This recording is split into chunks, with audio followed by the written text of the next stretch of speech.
নমস্কার।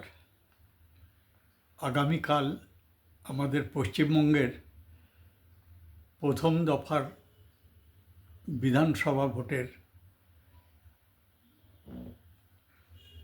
বিধানসভার নির্বাচন হতে চলেছে।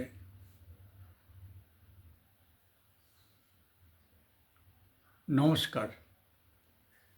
আগামীকাল পশ্চিমবঙ্গ বিধানসভার প্রথম পর্বের নির্বাচন অনুষ্ঠিত হতে চলেছে 16টি জেলায় 152টি কেন্দ্রে। এটা প্রথম পর্বের।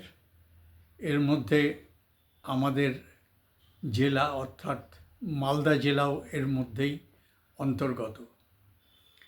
আমি মালদা জেলার মানুষ যারা আছেন প্রত্যেককে বলবো এই গণতন্ত্রের এই যে মহা উৎসব, এই উৎসবে সামিল হওয়ার জন্য। একটা কথা এবারে মনে রাখতে হবে, এবারের বিধানসভা নির্বাচন গত যে নির্বাচনগুলি হয়েছে তার থেকে কিন্তু অনেকাংশেই একটু আলাদা। যারা আমরা জেলায় বাস করি আপনারা জানেন আমরা ধীরে ধীরে এখানে সংখ্যালঘু হয়ে পড়ছি। আগে আমরা হিন্দু 60% ছিলাম মালদায়, মুসলমান ছিল 40%, কিন্তু আস্তে আস্তে ছবিটা বদলাতে শুরু করে এবং আমরা হয়ে যাই 40%, মুসলমান হয়ে যায় 60%।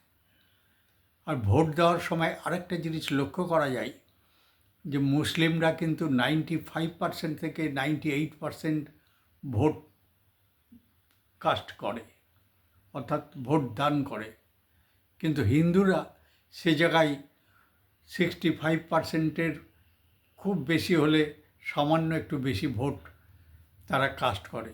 অর্থাৎ হিন্দুরা ভোটের প্রতি একটু অনীহা থাকে। কিন্তু আমাদের এবারে মনে রাখতে হবে আমাদের নিজেদের একটা অস্তিত্বের সংকট এবারের নির্বাচনে। যারা হিন্দু ভাই বোন আছে প্রত্যেককে অনুরোধ করব আপনারা এবারে ভোটটা অবশ্যই দেবেন এবং পরিবর্তনের পক্ষেই ভোট দেবেন। এই যে একটা মুসলিম মৌলবাদী শক্তি আমাদের যেভাবে থাবা বসাচ্ছে আমাদের আশেপাশের জেলাগুলো, এই একটা কুচবিহার থেকে শুরু করে দক্ষিণ 24 পরগনা, এই পুরো একটা মুসলিম বেল্ট তৈরি হয়ে যাচ্ছে। এর বিরুদ্ধে যদি আপনারা ভোট না দেন তবে কিন্তু আগামী দিনে আমাদেরকে আরও বিরাট সমস্যায় পড়তে হবে। এখনই আমরা সমস্যার মধ্যে আছি। আপনারা জানেন মালদার মোথাবাড়িতে কী হয়েছিল, ওয়াকফ আন্দোলন নিয়ে মুর্শিদাবাদে কী হলো, রামনবমীর মিছিলে হামলা। এখানে পশ্চিমবঙ্গে বাস করে এখানে হিন্দুরাই আস্তে আস্তে সংখ্যালঘু হয়ে পড়ছে। ওই জন্য আমি প্রত্যেকটা হিন্দু ভাই বোনদের অনুরোধ করছি, কালকে মালদা জেলায় যা হিন্দু ভাই বোন আছেন প্রত্যেককে ভোট কেন্দ্রে যাবেন। এবার চরম নিরাপত্তার মধ্য দিয়ে ভোট হবে, ভয়ের কোনো কারণ নাই, ভয় পাবেন না। নিজের ভোট নিজে দেবেন, সকাল সকাল ভোট দিন, পরিবর্তনের পক্ষে ভোট দিন এবং এই যে মুসলিম তোষণকারী এবং মুসলিম আগ্রাসন, এই যে আমাদের ডেমোগ্রাফি চেঞ্জ হয়ে যাচ্ছে, জনবিন্যাস চেঞ্জ হয়ে যাচ্ছে, এটা আটকাতেই হবে। আমরা যদি না আটকাতে পারি আমাদের পরের জেনারেশন কিন্তু এর ফল ভোগ করবে। ওই জন্য প্রত্যেকটা হিন্দু ভাই বোনের কাছে অনুরোধ, আপনারা ভোট কেন্দ্রে যাবেন, যে ভোট দেবেন দল মত নির্বিশেষে আপনি যে পার্টিরই লোক হন, আপনি পরিবর্তনের পক্ষে হিন্দুদের যাতে জেতাতে পারেন সেই লক্ষ্যে আপনি ভোট দেবেন।